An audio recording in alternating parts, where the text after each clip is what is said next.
Rencontre avec Thomas Lomatch dans You Talking to Med, le podcast de Nexialist sur les acteurs du DM, une série de podcasts qui veut mettre en avant les personnes connues ou moins connues qui font le sel de l'innovation en France dans le domaine de la medtech.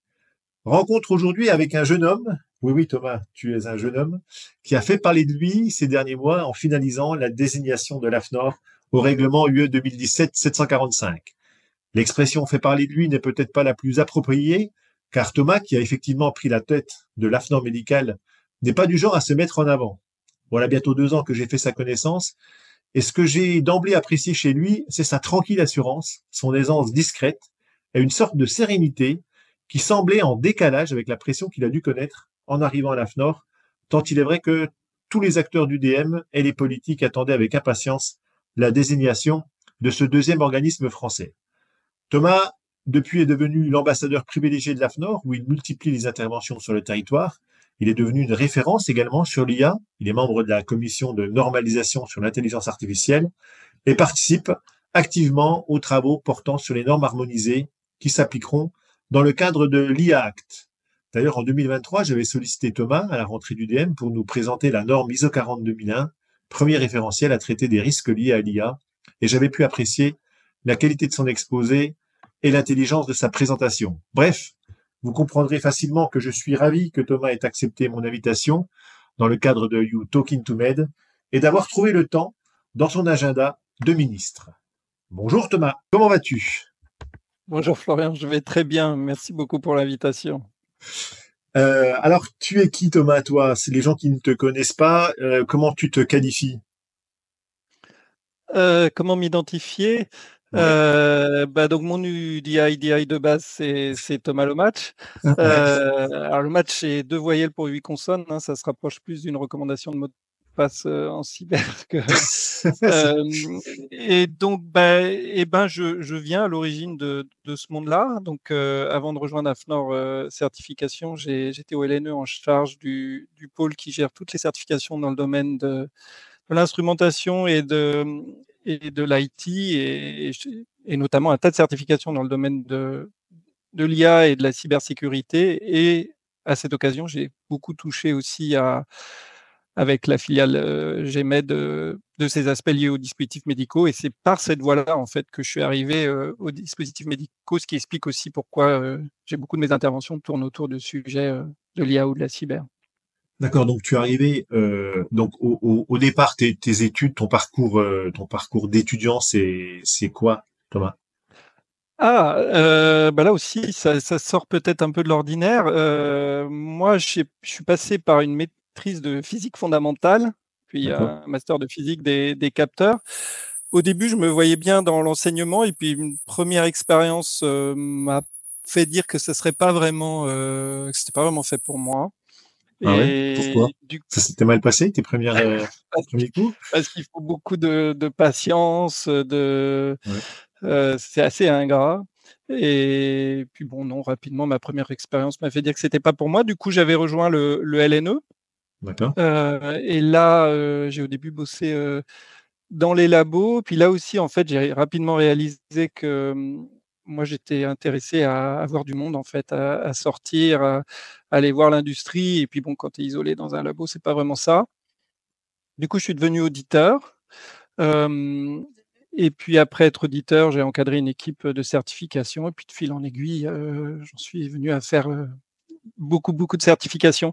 J'ai écouté le podcast que tu as fait avec Cécile Terre-Jalut, et je dirais que je suis un peu le négatif au sens photographique de Cécile, dans le De sens Cécile? où elle expliquait que c'était une littéraire qui est venue à se passionner des sujets des nouvelles technologies, de l'innovation. Ouais.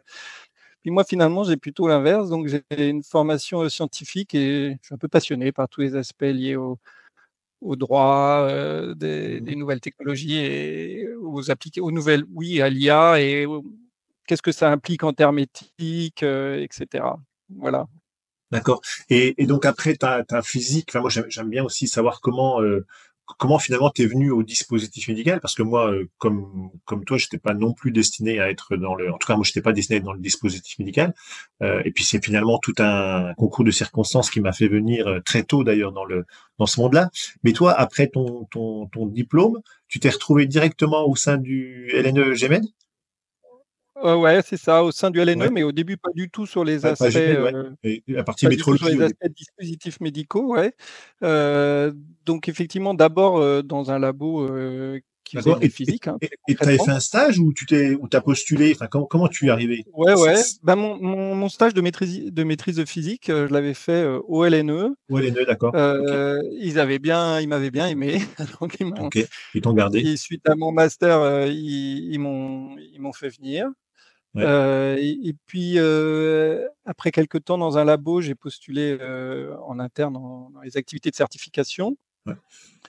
Puis là, j'ai Ok. fait mon petit bonhomme de chemin jusqu'à prendre en charge un pôle de certification dans le domaine de l'instrumentation et puis ensuite j'ai créé une activité en fait, avec toute une équipe passionnée, j'ai on a monté, les activités, aux certifications dans le domaine de l'IT, et donc essentiellement en cybersécurité en IA, où là j'ai bossé avec le GMED sur les questions de cybersécurité et d'IA autour des dispositifs médicaux, D'accord. et c'est par ce biais-là que je suis arrivé dans le monde des Dans- DM.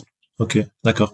Et donc tu t'es retrouvé finalement au sein, donc après toute cette activité, parce que tu es resté quand même une bonne dizaine d'années de ce que j'ai pu voir, même plus que ça, je Ouais, crois, hein, ça du Gmail. Tu 20 t'es ans. retrouvé donc à la FNOR. C'est toi qui as postulé ou on est venu te chercher? Comment ça? Après, t'es pas obligé de tout nous raconter, mais c'est une demande, enfin c'est une volonté de ta part ou ils sont venus te chercher? Oh, c'est un mix des 2. Un mix des deux. C'est que moi, j'avais fait un peu le tour de la question au LNE. Vraiment, j'avais envie de nouveaux challenges. Tu arrives à 40 ans, tu as envie de changer un peu. Je savais qu'ils cherchaient quelqu'un pour reprendre un peu ce projet et j'avais déjà des contacts à la FNOR, donc on s'est contactés mutuellement, on va dire Ok. Et et puis on s'est dit que ça serait bien de que travailler je tente de ensemble. reprendre ce sujet, ouais, voilà. Et toi, tes premiers mois, là, donc entre le moment où tu arrives et puis le moment de la désignation, tu les as vécus comment? C'était très beaucoup de pression, comme je disais dans l'introduction, ou finalement pas tant que ça? Parce que moi, j'ai eu le sentiment que tout le monde, moi, à la rentrée du DM, les années avant que le Oui. FNOR soit certifié, tu avais tout le monde avant de désigner. Il y avait plusieurs personnes qui demandaient quand est-ce que vous serez désigné, etc. Et on sentait qu'il y avait une vraie impatience de la part des acteurs Mmh. du DM en France.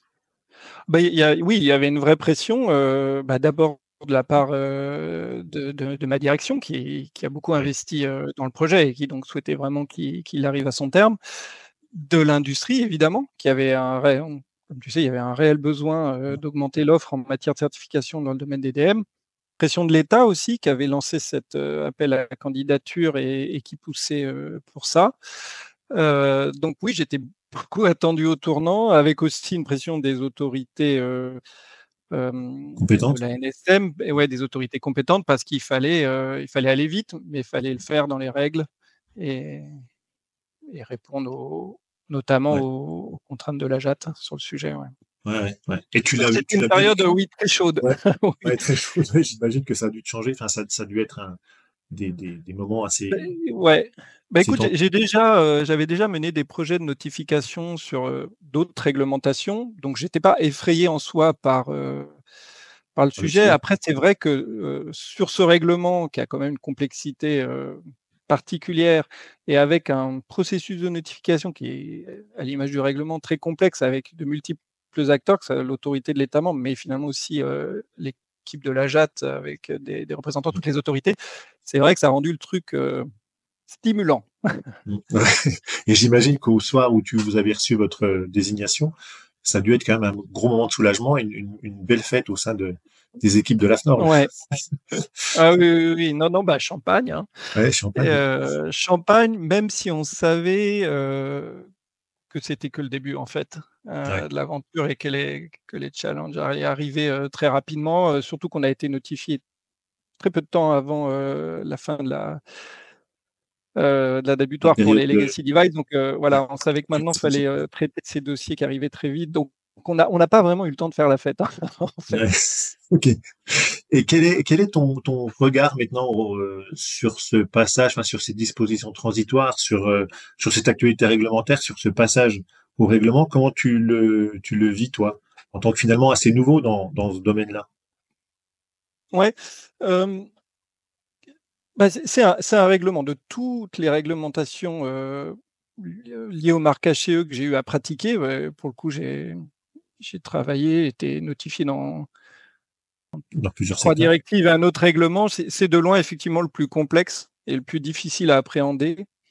Et donc quand j'entends les fabricants qui disent que c'est très, très compliqué, notamment pour les petites structures, de naviguer à travers, ce texte, je veux bien les croire et moi en tant que jeune organisme notifié, c'est franchement je vis la même chose. Ouais.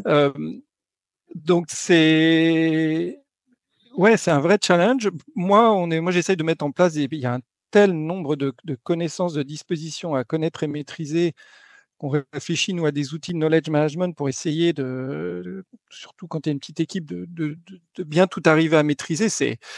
Ouais. C'est le premier mot qui me vient à C'est la bouche, dense. c'est complexe. Ouais, Oui, c'est dense, dense et complexe, ouais. dense et complexe. Hein. Et comment tu sens la maturité des fabricants qui te sollicitent aujourd'hui pour déposer une demande de marquage CE auprès de l'AFNOR, des boîtes qui étaient certifiées par l'AFNOR en ISO 13485 et qui étaient en classe 1 et qui du jour au lendemain passent dans une classe supérieure et donc doivent solliciter un organisme notifié et choisir l'organisme avec qui ils ont déjà entamé des démarches de certification. C'est un peu, j'imagine, les premiers clients que vous avez dû avoir. Comment tu Ouais. juges le niveau de ces fabricants-là? Enfin, le niveau, Ah, c'est pas péjoratif ce que je dis, mais la maturité réglementaire de ces fabricants-là. ouais, non, mais tu as raison. Donc, on a 2 types de clients. On a les clients qui étaient en ISO 13 chez nous, fabricants de classe 1, donc. Et puis, on a des toutes nouvelles startups qui avaient pas d'ON et qui ont cherché à se trouver un ON. Et là où il y avait de la bande passante, bah, c'est effectivement chez les nouveaux ON. Ouais. Et dans les 2 cas, effectivement, c'est un vrai sujet, la maturité. Hem, il les C'est vrai qu'une part importante de demandes qui nous sont transmises sont pas tout à fait en ligne avec ce qu'on attend, d'une documentation technique. Mais donc il y a tout un travail de pédagogie et Ouais. d'accompagnement, vis-à-vis de ces acteurs, mais ce qui fait que du coup pour nous c'est beaucoup de temps mais c'est nécessaire, hein. Je pense les ON doivent aussi contribuer à essayer de faire en sorte que la barrière du règlement soit passée, et derrière nous. Donc bon, bah, on le fait et Ok. Et dans les nouveaux qui t'ont contacté, dans les nouveaux fabricants, les nouvelles donc les nouveaux clients de l'AFNOR, il y a beaucoup de clients qui sont issus, j'imagine, du monde du logiciel parce que on te voit beaucoup en tout cas sur ces thématiques-là sur le territoire. J'imagine que c'est vers ça aussi que l'AFNOR souhaite se positionner, être un acteur majeur enfin auprès des fabricants de M numérique quoi. Oui, oui, effectivement, là, en octobre, 2024, la très grande majorité des demandes qu'on a reçues à Finance Certification, c'est dans le secteur, C'est le logiciel. software, les DM numériques de manière globale. Bah, bon, moi, à la limite, ça me va bien, hein, je viens de ce Ah oui, oui. secteur-là, donc Ah oui. et ça correspond effectivement beaucoup, tous les acteurs bien établis du secteur du DM, ont tous en fait leur ON avec qui ils travaillent historiquement. Donc nous, on va plutôt avoir des nouveaux acteurs et les nouveaux acteurs dans le secteur du DM, c'est effectivement beaucoup de startups dans le secteur du DM numérique et donc on les reçoit et puis du coup, c'est intéressant parce que nous, il faut que du coup, on adapte nos ressources, nos évaluateurs, nos auditeurs au fait que, bon nombre de nos clients, sont, dans le DM numérique. Pour ne pas surcharger des ressources qui étaient dédiées à ce sujet-là, il faut du coup il y a un vrai challenge de trouver, d'avoir un nombre de ressources suffisant pour couvrir ce code, Hmm. notamment Ok. le code MDA 0315 qui est sur le software. Ouais, les software. Ok, merci pour ce début de discussion. Thomas, on va peut-être avancer un petit peu sur le côté plus personnel, mieux connaître qui est Thomas. Euh, alors, de quoi es-tu le plus fier, toi, dans ton parcours professionnel? Est-ce qu'il y a Je te des... disais Ouais, je te Ouais, disais tout à l'heure, au LNE, on a créé une équipe, on a créé une activité de toutes pièces, liée à la cyber. Alors c'est pas moi tout seul, hein, c'est avec toute une équipe, de qualité qui était avec moi, sur le secteur, de la confiance numérique, de l'IT et on est parti de zéro, hein et de fil en aiguille, on a monté une belle activité de certification dans le domaine cyber, aussi dans le domaine IA. Ça a été aussi une fierté parce que on a monté le premier référentiel de certification dans le domaine de l'IA en Europe, je pense. Et c'était C'était en dans le quelle monde. année, ça, Thomas? C'était quelle année? Ça, c'était en 2021. En D'accord. 2021. Puis après, il y a eu d'autres référentiels qui sont arrivés par la suite, hein, les OCA en 2001 par exemple. Mais bon, Mhm. on avait créé cette activité de toute pièce avec les équipes du LNE. Et puis moi, j'aime bien créer. Hein, c'est aussi pour ça que j'ai rejoint le projet d'AFNOR. C'est toujours passionnant quand tu crées quelque chose de nouveau, une nouvelle activité. Et voilà, donc c'est le truc dont je suis le plus fier Ok. professionnellement. Ouais. Et le matin, quand tu te lèves, là, qu'est-ce qui te rend le plus heureux aujourd'hui dans ton quotidien, là? Qu'est-ce qui te motive? Qu'est-ce qui te pousse tu dis, mince, est-ce qu'il y a des, Quand tu gères une activité d'un organisme notifié, ce qui est bien, c'est qu'il n'y a pas un jour qui ressemble au un précédent. autre? Un jour, tu vas faire plutôt de la prod, des réunions d'équipe, suivi d'accréditation. Puis le lendemain, tu vas participer à des GT internationaux, hein, que ce soit Team NB ou de groupes de normalisation, comme tu évoquais. Puis le suivant, tu fais une conférence à Barcelone, par exemple, sur le Ouais. métavers. Le jour d'après, tu échanges avec les autorités. C'est vraiment la diversité que j'ai dans cette activité qui, moi, me motive. Il n'y a Ouais. pas un jour qui ressemble à l'autre, quoi. Un autre. Ok. Ouais, ouais. Je comprends bien. Est-ce qu'il y a des personnes dans ton parcours qui t'ont influencé, Thomas? Euh, oui, il y a ma première directrice, Laurence Dagalier, hein, quand j'étais tout jeune ingénieur certification, qui m'a un peu appris le métier de la certification. C'est une historique de l'activité de certification en France. Beaucoup la connaissent, Ouais. notamment aussi au GEMED. Donc, ouais, c'est elle qui m'a appris le métier de la certification, ses subtilités, ses enjeux, ses risques aussi. Ok. Est-ce que tu as des passions? Moi, j'ai une vraie passion, c'est le cinéma. Est-ce que toi, de ton côté, qu'est-ce que tu fais dans tes moments libres? Quels sont tes... Moi, ma grosse passion, c'est le planeur. Je fais du planeur Ah, ok. depuis tout petit, depuis que j'ai 15 ans, donc ça fait 30 ans que je fais du planeur. Donc dès qu'il fait beau, dès qu'il y a des cumulus, je vais m'envoler. Tu t'envoles. Ah ouais. Et donc, t'as une, Voilà. ah oui, ok. Un brevet de pilote d'avion aussi? Enfin, j'imagine, Alors, non? Non, c'est non, pas moi la je même suis chose? resté planeur. Bah non, c'est que tu vois, c'est comme en voile, t'as les voileux qui font de la voile et puis tu as ceux qui font du moteur. Ouais. En Toi, aéronautique, c'est pareil. Tu as ceux qui font du planeur et puis tu as ceux qui font de Mais l'avion. pour faire du planeur, moi, je suis complètement candide là-dessus, hein. On est d'accord que pour un planeur, pour pouvoir t'envoler, il faut quand même bien quelqu'un qui te fasse monter, qui Ouais. te tire, qui puisse te monter en l'air. Et donc, ok, tu trouves toujours quelqu'un pour t'emmener. Donc, t'as un planeur, Ouais. ok, ok, Eh ben oui, il y a un avion qui nous tracte. Enfin, qui il y te a d'autres traite, modes de ouais, lancement, mais dans mon aérodrome, c'est un avion qui nous tracte. Ouais, donc on a. d'accord. Et t'en fais toutes les semaines régulièrement, Oh, le plus écoute, j'en possible. fais surtout quand il fait beau, donc de Ouais, mars à octobre là. ok. Les derniers vols, c'est sur octobre. Ok. Et c'est pour faire des photos, non, c'est parce que t'aimes Ah, naviguer avec les ouais, c'est ça. l'évolution des vents. J'aime faire 3-4 heures au milieu des nuages et me balader autour de. Alors, je vole en Bourgogne, moi, donc Ah ouais? voilà, on peut faire en planeur, s'il fait beau, tu peux faire 200, 300, 400 kilomètres des fois Et t'es et en tu te Bourgogne, t'es balades où? sans moteur, sans rien. Ok, Et t'es où ben, en Bourgogne, Thomas? C'est vers où? l'aérodrome, il est à Pont-sur-Yonne, donc c'est pas trop Ah, loin de ok, Paris, ça reste gérable, hein, du coup, je peux y aller, la journée ok, ok. et voilà. Ah, je savais pas. Je savais pas ça. Ok, très bien. On poursuit nos questions. Un petit quiz rapide maintenant euh, en guise de conclusion de notre échange.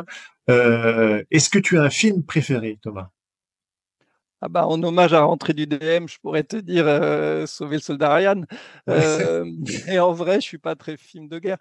Moi, je suis très client de Wes Anderson et des Ah ouais? univers de ses films, D'accord. Le Grand Budapest Hotel, Ouais, L'île aux Grand chiens, tout Budapest ça, Hotel. c'est Ok, Comité ouais d'abord.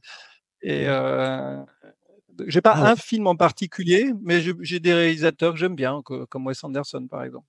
Ok. Ah ouais, c'est pas. Ok. Ça m'intéresse. Moi, je suis pas fan de Wes Anderson, mais je comprends et c'est marrant que tu m'en parles parce que une de mes, une de mes étudiantes cette année m'a également dit sa passion pour ce cinéaste-là. Quel est ton plat est ta boisson préférée? Mon plat préféré, moi j'adore me faire ça de temps en temps, c'est des noix de Saint-Jacques. Je fais ça avec une sauce où je fais revenir des coquilles de crevettes, dans du beurre, de la crème fraîche. Après je mélange tout ça avec du vin blanc, je verse ça sur mes noix de Saint-Jacques et voilà, je me fais Ouais, ça des ouais, fois le vendredi soir. C'est bon. ça donne envie. Et ta boisson Oui. préférée avec du blanc de Bourgogne? Du Chablis? Ah oui, c'est ça, oui, j'accompagne ça avec un bon Chablis de Bourgogne ou d'ailleurs je suis plutôt vin de Bourgogne, Vin de Bourgogne aussi? Ok. ouais. Est-ce que tu as un livre ou un auteur à recommander? Hem, il y a un livre que je regarde régulièrement ça s'appelle Two Tales of American Life. C'est un livre qui a été, alors c'est pas écrit exactement, c'est Paul Auster qui est donc un Ok, écrivain ouais, américain connu, ouais. Mm. qui, dans les années 90, il animait une émission de radio à la radio publique américaine, la NPR, National Public Radio, où il demandait aux gens de lui envoyer des histoires vraies et en fait, il a compilé dans un bouquin, une centaine de ces histoires et il y a des trucs très drôles, des trucs très Mm. émouvants, ça provient d'hommes et de femmes de tous âges, quoi, de tous origines, tous horizons et j'adore relire ce bouquin, de temps en temps. Ok, ok. Donc Paul c'est Auster. Two Tales of American Life, ouais, Tout est American Life, ouais. Moi, j'ai lu cet été Trilogie américaine de Paul Auster, oui. mais je connais pas celui-ci. Si tu étais un personnage historique ou un héros d'aujourd'hui, tu serais qui? Ah, moi j'ai pas de figure tutélaire, je suis toujours assez méfiant lorsqu'on met quelqu'un sur un piédestal. Moi, je suis plutôt admiratif des héros de l'ombre, du quotidien, tu vois? Ceux qui Mm. font le job dans les conditions difficiles. Pendant la crise du covid, par exemple, on avait tous les professionnels de santé qui étaient sur le pont et voilà, donc c'est plutôt les héros de l'ombre, d'ailleurs qu'on a applaudi, tous, tous les Ouais. soirs et qui maintenant Et sont puis maintenant, particulièrement malmenés, d'un point de vue budgétaire et c'est bien de rendre hommage à ouais. tous ces métiers-là. Ouais. Et si tu étais un DM ou si tu devais inventer un DM, tu serais quel Ah. DM? Ah, écoute, le truc qui me vient tout de suite, c'est parce que j'ai quelqu'un dans mon entourage proche qui souffre de ça et à chaque fois que je vois ça, je trouve ça très dur. Ce serait un rein artificiel, Ouais. quand je vois dessous les difficultés pour les Les gens qui sont obligés difficultés, de les faire des dialyses, dialyses etc. et tout et cetera et vraiment si on Ouais. pouvait inventer un rein artificiel, ce serait top. Je sais les enjeux que ça représente, enfin les difficultés pour faire ça, mais Ouais. mmh. Moi, ouais. Il y a une entreprise en Suisse là qui est en train de développer un système pour essayer Pour les d'améliorer et de faciliter artificiels, ça, ouais. qui s'appelle Ouais, j'ai Nextkidney. vu. Et, Ouais, effectivement, ça serait bien que ça puisse aller vite sur le marché, ça. C'est un beau projet. ouais.